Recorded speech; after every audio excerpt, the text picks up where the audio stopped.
It's been 48 hours since the FBI raided the home of Oakland Mayor Sheng Thao, along with at least 2 other locations, and the mayor is nowhere to be seen. We still don't know exactly what the FBI was looking for. Yesterday, we heard the mayor's side of the story, sort of. She did hire an attorney, former prosecutor Tony Brass. He suggested that there is no evidence that Thao is actually the target of the FBI investigation and that she had no idea it was even happening. It was my assumption that she would have been asked for information or documents or devices if they were needed, and that she must have refused that if they got a search warrant. So I'm quite surprised that the search warrant was the first she'd heard of this investigation. The optics are bad, but the fact is that she is going to cooperate with the investigation, and she would have done that in the first place. Brass also said Mayor Thao is working from a remote location because of the media circus around the raids, and that she will release a statement sometime next week. A former chief of staff for Thao believes she should resign following the raid at her home. Agents interviewed her about a year ago. While the FBI hasn't linked Mayor Thao to any kind of wrongdoing, the former confidant of the mayor spoke out. Dahlin joins us now in studio with more on this developing story. Da? That's right. I first met this former chief of staff, Miss Renia Webb, back in November 2022 during a Sheng Thao campaign event. A few months later, she contacted me saying that, hey, I resigned from the Thao office because of concerns over pay-to-play allegations. And I asked her for evidence at the time. It was just her words. Fast forward to this Thursday, the FBI raid. We decided to talk to her again. This is Miss Webb's side of the story. And then they said I met her at her birthday party that she had up in Montclair. Renia Webb worked closely with and had access to Sheng Thao that few people had for a year and 4 months. Webb served as Thao's right-hand person, working as chief of staff when Thao was the District 4 council member. Webb says she volunteered and spent countless hours on Thao's mayoral campaign in 2022. She says she also led Thao's transition team after Thao won the election. A lot of what's coming out now is the reason I resigned shortly thereafter winning the election. She was more sad than surprised about FBI agents raiding Thao's home on Thursday. I wasn't surprised. I was like, finally the truth is coming out. Webb accuses Thao's boyfriend, Andre Jones, of being the mastermind and running pay-to-play schemes during Thao's campaign for mayor and after she won.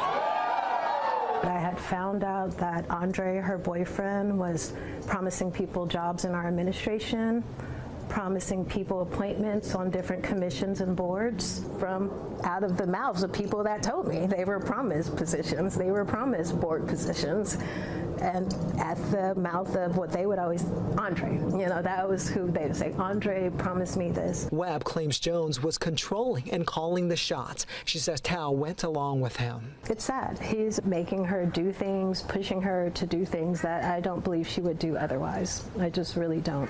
Webb says Jones and Thao met when they worked for council member Rebecca Kaplan. Jones was Kaplan's chief of staff, and Thao was an intern. When I first mentioned to Sheng at the house that got raided yesterday that people were coming to me of, what Andre had promised them, and her response to me was, just ignore Andre. You're going to be making close to $200,000. Just ignore it. And it just hurt my heart. Like, I just looked at her and I told her, I don't care about the money.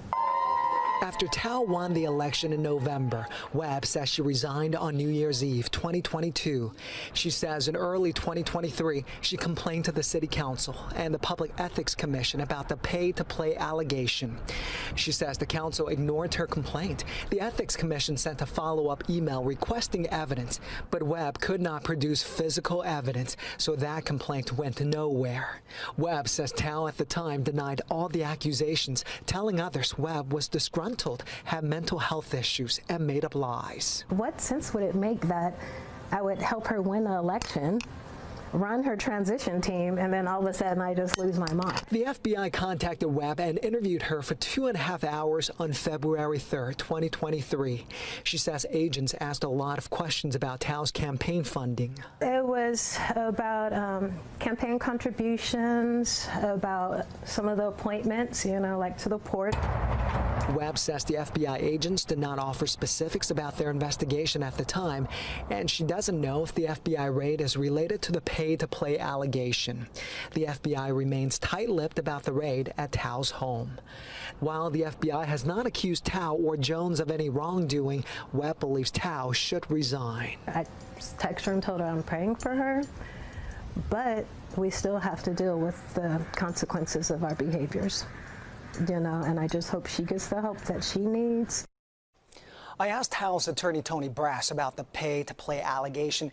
He did not respond to my email. We tried to get Andre Jones' side of the story as well. He has so far declined to talk to the media. It's unclear if Jones has retained an attorney at this point. I know that both of you have worked on the story. I guess when you go to the FBI and simply say, why'd you raid her home?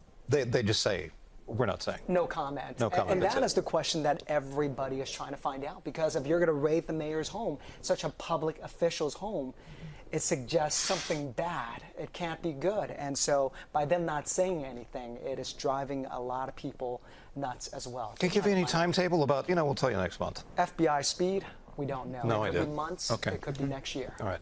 Thanks, Doc. Thank you so much, Doc.